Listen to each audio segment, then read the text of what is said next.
Assalamualaikum warahmatullahi wabarakatuh. Bismillahirrahmanirrahim. Alhamdulillahi rabbil alamin. Wassalatu wassalamu ala ashrafil anbiya'i wal mursalin. Wa ala alihi wa sahbihi ajma'in. Allahumma fakihna fid din wa 'allimna ta'wilih. Allahumma fakihna fid din wa 'allimna ta'wilih. Allahumma fakihna fid din wa 'allimna ta'wilih. Allahumma nawwir qulubana binuri hidayatika kama nawwaltal arda binurika syamsika abadan abada. Birahmatika ya arhamar rahimin. Rabbi shrah li sadri wa yassir li amri wahlul 'uqdatam min lisani yafqahu qawli. Allahumma salli wa sallim ala sayyidina wa maulana Muhammad. Alhamdulillah. Pertama-tamanya kita merafakkan rasa kesyukuran kita kepada Allah Subhanahu wa taala dengan limpah dan karuniaan daripada Allah dapat kita meneruskan pengajian kita di dalam siri kuliah Maghrib secara online menerusi kitab kita, iaitulah kitab Penawar Bagi Hati yang dikarang oleh Syekh Abdul Qadir bin Abdul Muttalib Al-Indonesi rahimahullahu ta'ala. Para penonton, muslimin, muslimat, jemaah surau yang dikasihi oleh Allah Subhanahu wa ta'ala, pada malam ini kita akan menyambung lagi pada halaman muka surat yang ke-35 bagi kitab Jawi, di mana kata pengarang rahimahullahu ta'ala, bab yang ketiga pada menyatakan marah. Bab yang ketiga ini nak membahaskan kepada kita, nak menerangkan kepada kita tentang sifat marah, sifat ghadab, di mana di dalam kitab Penawar Bagi Hati ini, sebagaimana kita maklum, yang mana kitab ini dibahagikan kepada 3 kitab. Kitab yang pertama menyatakan tentang, membahaskan berkaitan dengan anggota zahir kita, kaki, tangan dan sebagainya, daripada anggota yang 7 yang mana perlu kita jaga dia agar kita tidak terhumban ke dalam neraka Allah Subhanahu wa ta'ala. Manakala kitab yang kedua iaitulah membicarakan berkaitan dengan hati, dengan qalbun, yang mana hati inilah maknanya sebagai tempat tilik Allah Subhanahu wa ta'ala untuk memasukkan seseorang itu ke dalam syurga Allah Subhanahu wa ta'ala. Maka hal yang berkaitan dengan hati ataupun qalbun ini, ianya terbahagi kepada 2 kitab ataupun 2 bahagian. Yang pertamanya sifat-sifat mazmumah, sifat-sifat yang dicela. Yang keduanya iaitulah berkaitan dengan sifat-sifat mahmudah, iaitulah sifat-sifat yang dipuji. Maka kita masih lagi pada perbicaraan berkaitan dengan sifat mazmumah, sifat hati yang dicela, sifat hati yang dimarahi oleh Allah Subhanahu wa ta'ala, yang perlu kita jauhi dia, yang perlu kita suci daripadanya, yang perlu kita hindari daripada sifat-sifat mazmumah tersebut. Maka di antaranya telah kita bicara pada pertemuan kita yang lalu. Maka pada malam ini, iaitulah kita nak membicara pada bab yang ketiga. Daripada segala sifat-sifat mazmumah yang dibincangkan di dalam kitab ini. 10 sifat hati yang mazmum, sifat hati yang dicela dibincangkan di dalam kitab kita ini, yang mana ianya ialah kepala bagi sifat-sifat hati yang lain. Manakala kita membersihkan 10 ini, maka yang lain-lain anak-anaknya turut akan terhapus. Oleh yang demikian, wajib kita mempelajari 10 sifat hati ini supaya kita kenal dia. Seterusnya, kita mengawal, kita menyekat, kita menghindari hati kita ini daripada bersifat dengan sifat-sifat yang dicela oleh Allah Subhanahu wa taala tersebut. Para penonton jamaah surau yang dikasihi oleh Allah Subhanahu wa taala. Maka bab yang ketiga yang kita nak membicarakan pada malam ini iaitulah berkaitan dengan marah. Lalu kata pengarang rahimahullahu taala, ketahui olehmu, hei penuntut-penuntut ilmu, hendaklah kamu tahu bahawasanya marah itu, sifat pemarah ni, ialah sifat kecelaan yang sangat banyak kebinasaannya.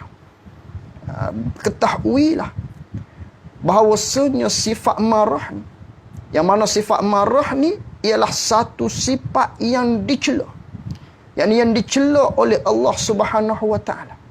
Satu sifat kecelaan pada sudut syarak, yang mana perlu kita hindari dia.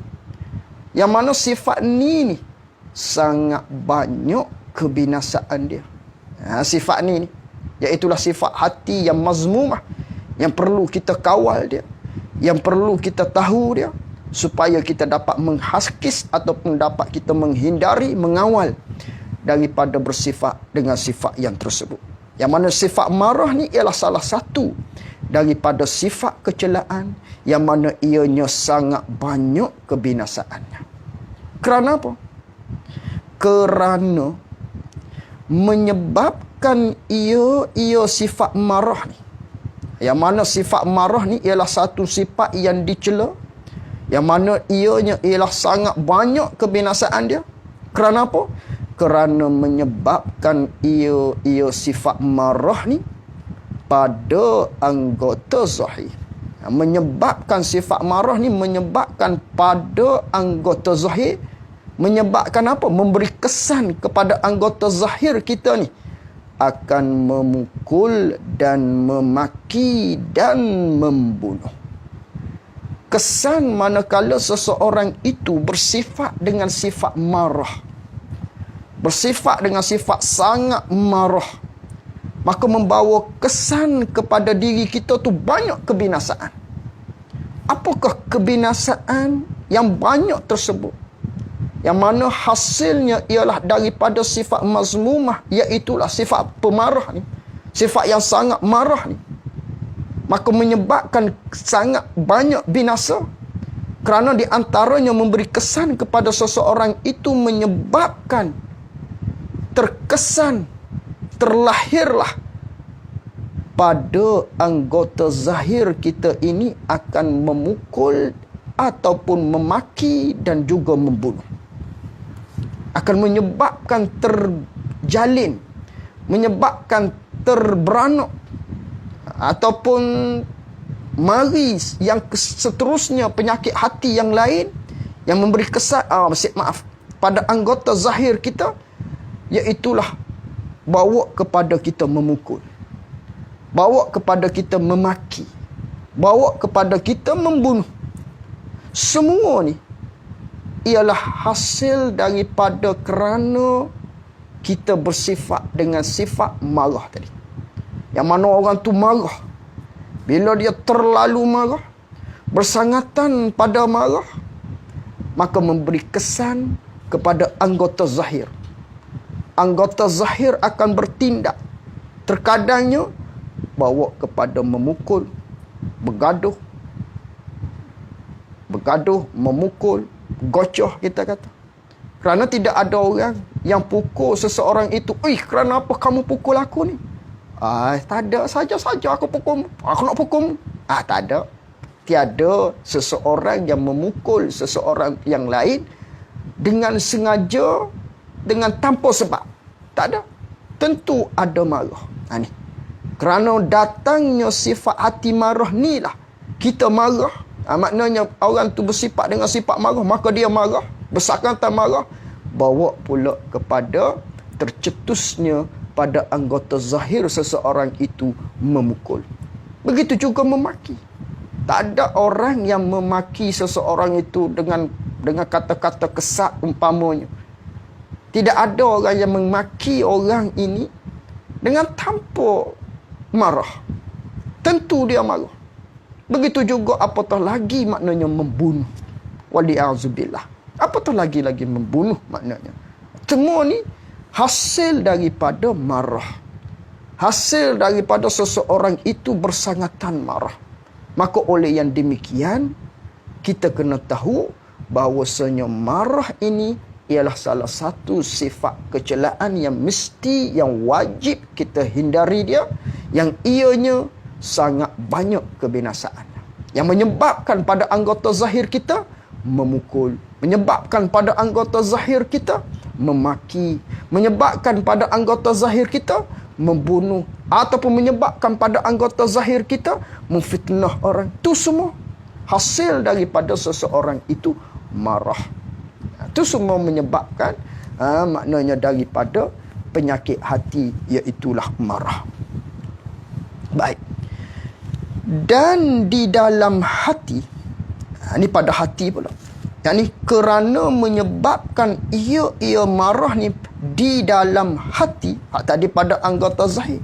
Bila kita marah menyebabkan pada anggota zahir, terlahirlah pada anggota zahir kita memukul, memaki dan membunuh. Dan menyebabkan juga sifat marah ni datang pula di dalam hati kita tu akan dendam dan juga dengki. Bila seseorang tu marah, maka akan datang pula sifat yang lain di dalam hati kita. Tercetus pula di dalam hati kita sifat yang mazmumah yang lain, iaitulah dendam dan juga dengki. Yang mana dendam, dengki ialah sifat hati juga. Sifat hati yang lain. Sifat hati yang dicela oleh Allah Subhanahu Wa Taala, dendam dan juga dengki. Akan tetapi dendam dan juga dengki ini, ianya saling berkait dengan marah. Kerana dengki ataupun dendam ini, ianya akan tercetus dendam dan juga dengki sifat hati yang dicela oleh Allah Subhanahu Wa Taala dari kerana seseorang itu marah. Bila dia marah, ada kalanya memukul. Bila dia rasa dia boleh nak pukul, dia pukul. Ataupun dia boleh memaki, dia maki.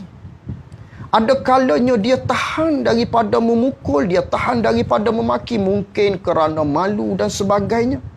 Maka ketika itu menyebabkan pula di dalam hati seseorang itu tersimpan dendam dan menyebabkan dengki. Bila seseorang itu dendam kerana marah tadi, nak pukul tak mampu ataupun malu, nak memaki malu misalnya, ataupun tak kuasa nak memaki orang ramai dan sebagainya. Orang tengok kita apa pula misalnya, takut orang rakam dan sebagainya, maka tersimpan pula marah di dalam hati. Itulah yang dikatakan dendam. Mari pula sifat hati yang lain, iaitulah dendam. Mari dendam. Maka bila dendam, maka ketika itulah membawa pula kita tadi kepada berseteru, kepada bergaduh, ataupun kepada tidak bercakap engkau dan aku. Jadi putus silaturahim. Maka pada saat itu pula lahirnya pula dengki. Kerana kita marah pada dia, kita dendam kepada si dia. Maka ketika itu datang pula sifat yang lain yang dicela, iaitulah dengki. Kita berdengki dengan dia. Maka bila dengki inilah dan sukacita dengan kena bala mereka yang dimarahi oleh seseorang tadilah, dan duka cita dengan mendapat ia yang kita marah tu akan nikmat. Bila seseorang itu dendam, bila seseorang itu lahirnya pula dengki, maka pada ketika itu seseorang yang kita berdengki dengan dia, dari kerana kita berdendam dengan dia, kerana kita marah kepada dia, tiba-tiba seseorang itu kena bala, kena musibah, tertimpa musibah, umpamanya aksiden ke, ataupun dengan bala-bala yang lain ikutlah. Saat itu kita pun suka, padam muka kau. Kerana apa tu? Mari pula suka kita dia kena bala, kerana kita marah. Manakala kita marah, terkadangnya memaki dengan anggota zahir, ataupun memukul, ataupun kalau tak mampu, hati kita berdendam. Maka bawa pada berseteru, bermusuh. Bila bermusuh, kita dengki dengan musuh kita, hak kita marah tadi. Maka apabila timpa ke atasnya, ataupun terkena kepadanya bala, maka pada kita suka. Kita suka padam muka, padam dah dengan dia. Tu. Mari pula penyakit-penyakit yang lain. Maknanya. Dan duka cita kita manakala dia mendapat nikmat. Hati kita. Maknanya hak terzahir di mulut kita pada muka tu, hak tu dengan lidah. Tapi hati kita suka. Kena nikmat dia. Kena bala dia. Jatuh bala pada dia, kita suka. Padam muka umpamanya. Hak padam muka tu keluar di mulut. Cuma hak di dalam hati kita seolah-olah begitulah. Padam muka dia. Gitu. Ataupun apabila dia dapat nikmat, kita rasa tak puas hati. Oh, boleh dia. Dalam hati kita, mari begitu. Ini semua akan datang di dalam hati kita oleh kerana adanya marah di dalam hati dia. Yang mana apabila seseorang itu marah, bawa kepada dendam, bawa kepada dengki. Apabila dengki, seseorang yang kita dengki tadi, orang yang kita marah tersebut, yang tersimpan dalam hati kita tu dendam, apabila dia dapat bala, kita suka.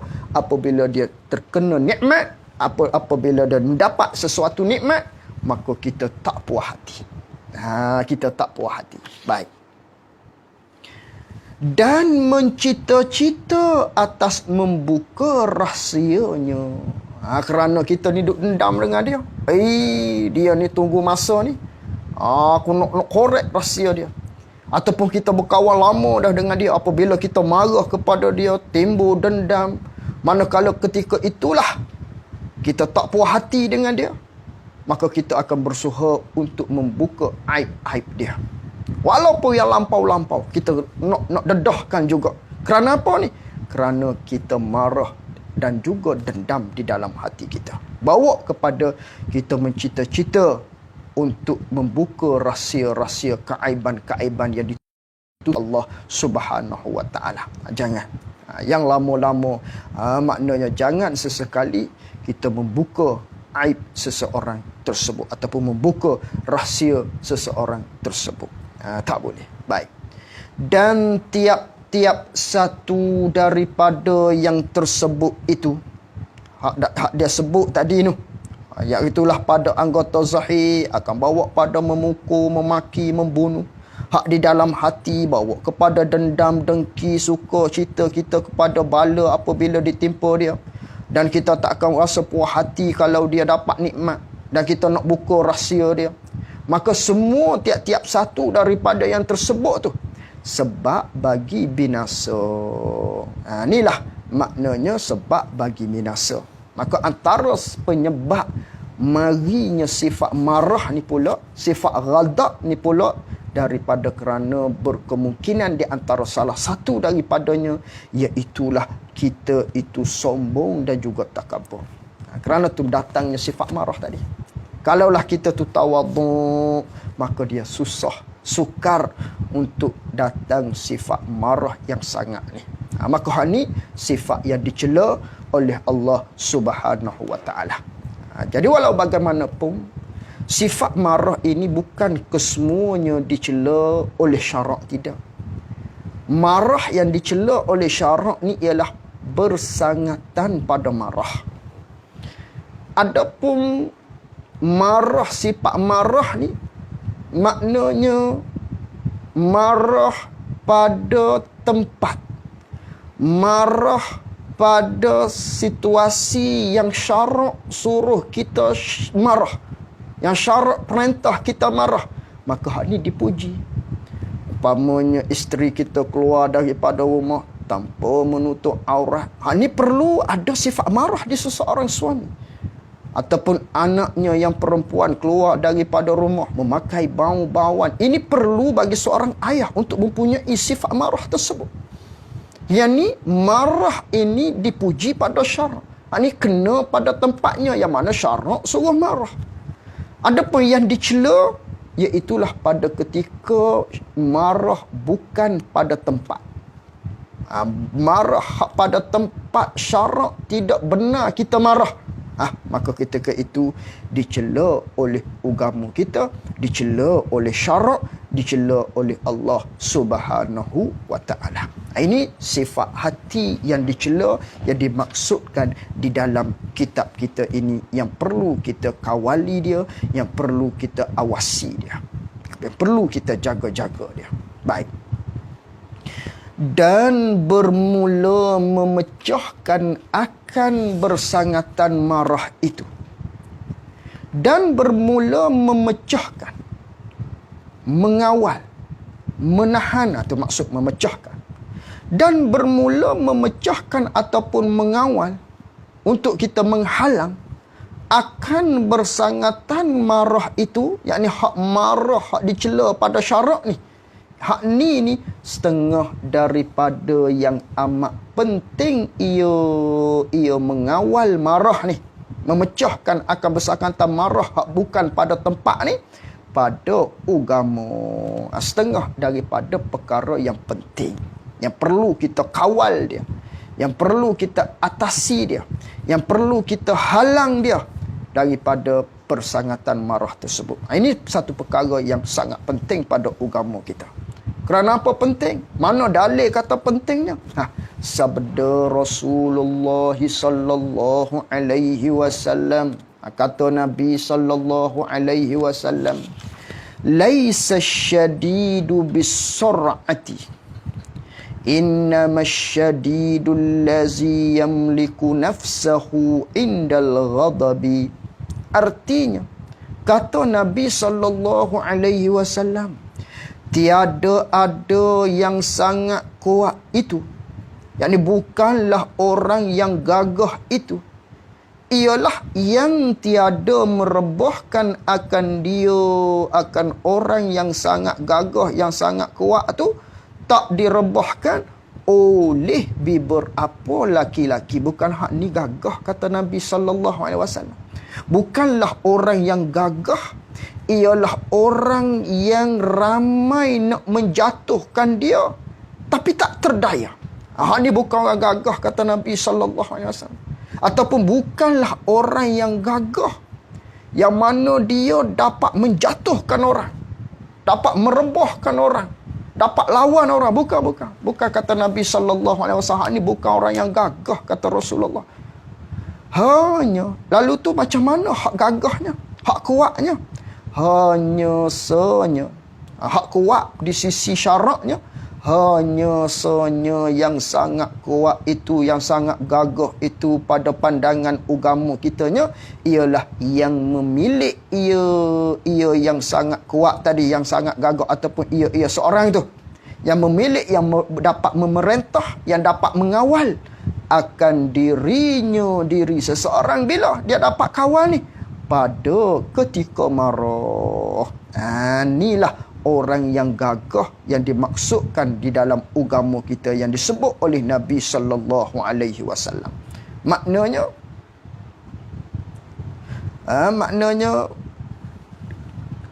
dia kalaulah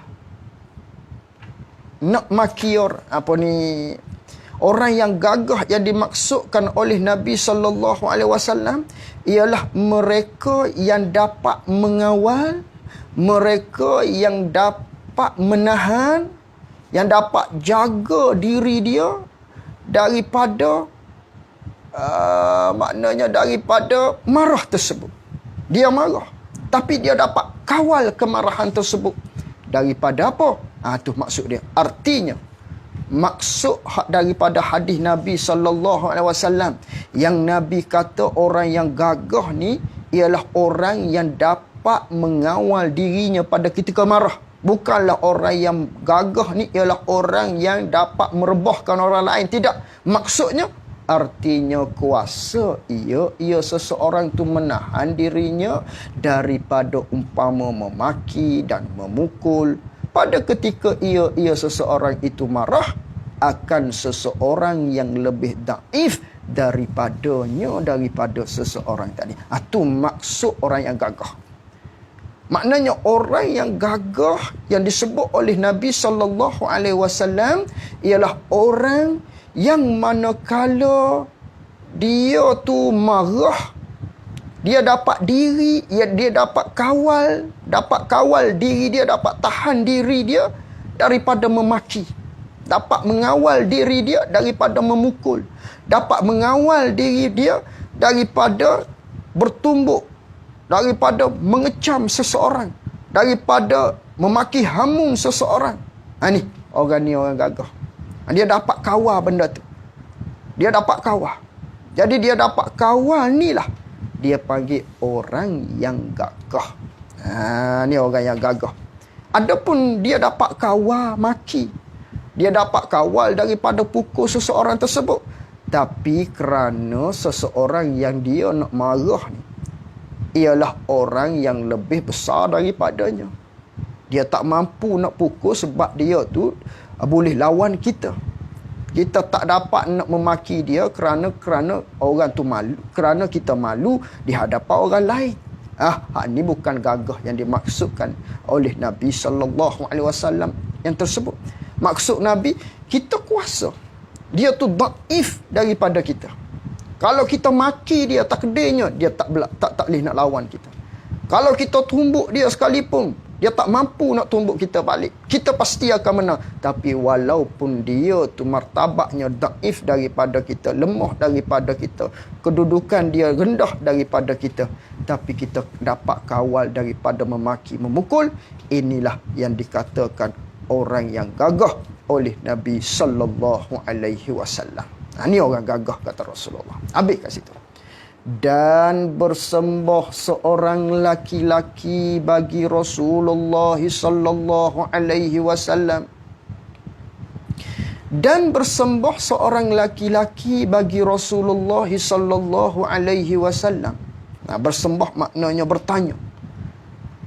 Ada seorang sahabat dia tanya kepada Rasulullah sallallahu alaihi wasallam. Apa dia tanya? Suruh olehmu. Ni kata dia. Pertanyaan seseorang tersebut. Suruh olehmu, yakni ya Rasulullah, mu suruh akan daku dengan satu pekerjaan dan sedikitkan olehmu. Yakni wasiatkan olehmu ya Rasulullah dengan satu-satu wasiat. Pesan olehmu ya Rasulullah kepada aku dengan satu-satu pesanan. Tapi pesanan tu hak pendek-pendek lah, kata Rasulullah. Katanya lelaki sahabat tersebut pada Rasulullah. Dia minta supaya Rasulullah beri pesanan kepada dia. Tapi pesanan itu yang ringkas-ringkas je. Yang ringkas-ringkas je ya Rasulullah.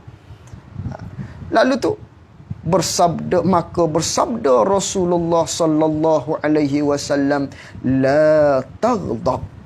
Apa la taghdab? Artinya jangan engkau marah. Ini pesanan Nabi kepada lelaki tersebut. Jangan kamu marah. Lalu tu maka mengulang-ulangi laki-laki itu akan permintaannya. Dia tak puas hati. Dia tak puas hati sikit sangat. Tanya lagi, ya Rasulullah, wasiatkan olehmu ya Rasulullah kepadaku, tapi nak rekah je.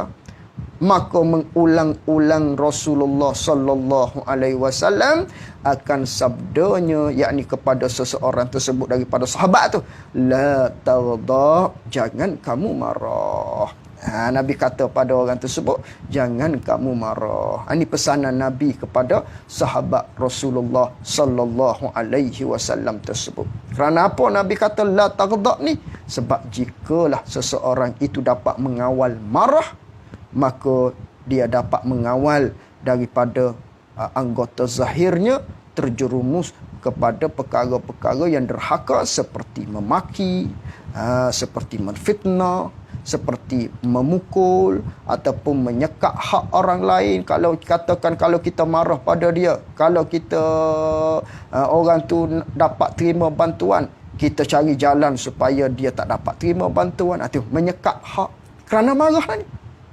Ataupun apabila seseorang itu dapat kawal marah, maka dia selamat daripada maksiat hati tadi, seperti maknanya dendam, dengki dan sebagainya. Ini pesanan Nabi sallallahu alaihi wasallam di antaranya kepada sahabat tersebut. Maka menunjukkan kepada kita dua hadis ini. Hadis yang pertama menunjukkan kepada kita betapa pentingnya kita menjaga, maknanya mengawal perasaan ataupun perasaan bersangatan marah ini, kerana maknanya kata Rasulullah, orang tu ialah orang yang kuat. Itulah orang yang kuat di sisi syarak pada pandangan agama kita. Yang keduanya, kerana apa maknanya pentingnya pada agama kita mengawal marah ni? Kerana Nabi berkali-kali pesan kepada sahabat dengan jawapan yang sama, iaitulah la taghdab, jangan engkau marah. Inilah yang kita dapat bincang pada pertemuan kita pada malam ini. InsyaAllah kita akan bersambung lagi pada siri kuliah online kita pada masa yang akan datang, InsyaAllah ta'ala. Wallahu a'lam wa ilmuhu wa atam. Jazakumullahu khairan jaza. Assalamualaikum warahmatullahi wabarakatuh.